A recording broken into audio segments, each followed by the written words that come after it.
The Civil War was the deadliest conflict in American history. From 1861 to 1865, more than 600,000 Americans died because the nation could not reconcile to incompatible economic and moral systems, an industrial North and a slave-based South. For decades, politicians avoided the core issue whether new states would allow slavery. Every time a territory joined the Union, Congress fought over it. Compromises bought time, not peace. The South depended on slave labor. The North rejected its expansion. Both sides understood that whoever controlled the Senate controlled the future. Lincoln's election in 1860 broke the balance. He opposed expanding slavery. He didn't threaten to abolish it where it already existed, but the South saw the trajectory. When he won without a single Southern state, 7 states seceded and formed the Confederacy. 4 more joined after the first shots were fired at Fort Sumter. The Confederacy gained its most valuable asset when Virginia left: Robert E. Lee. Lincoln had offered him command of the Union armies. Lee refused, choosing Virginia instead of the United States. His decision turned a rebellion into a real war. Early battles exposed illusions. Civilians came to watch Bull Run as spectacle. It ended in a Union collapse. In the West, Ulysses S. Grant quietly captured Fort Henry and Fort Donelson, demanding unconditional surrender. At Shiloh, he held after a surprise attack, proving he would not retreat. In the East, Lincoln tried George McClellan. He built armies, but refused to risk them. Lee exploited that hesitation and drove him back from Richmond. Lincoln eventually asked, "If you don't want to use the army, may I borrow it?"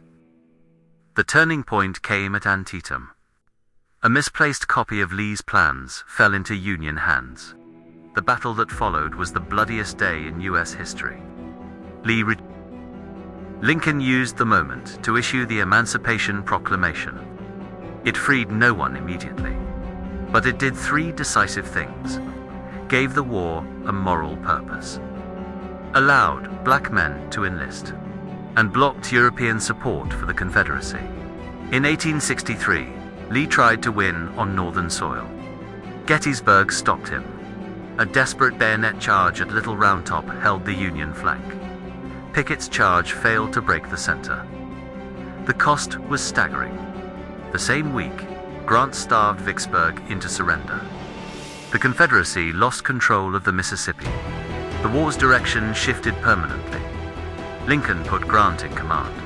His strategy was blunt: fight Lee everywhere, replace Union losses, and exhaust Confederate manpower. Newspapers called him a butcher. Lincoln ignored them. "I can't spare this man. He fights." Sherman operated in the West. He cut through Georgia, targeting railroads, factories, and supply. His goal was not cruelty.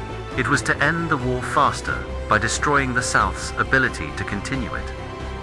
By 1865, the Confederacy was collapsing. Grant broke Lee's final supply lines. Petersburg and Richmond fell. Lee attempted to escape, but found no road open. At Appomattox, he surrendered. Grant offered dignity. "Keep your horses. Go home. No revenge." 5 days later, Lincoln was assassinated. The Civil War did not just preserve the Union. It ended slavery, redefined federal power, and forced the United States closer to its founding promise that all people are created equal.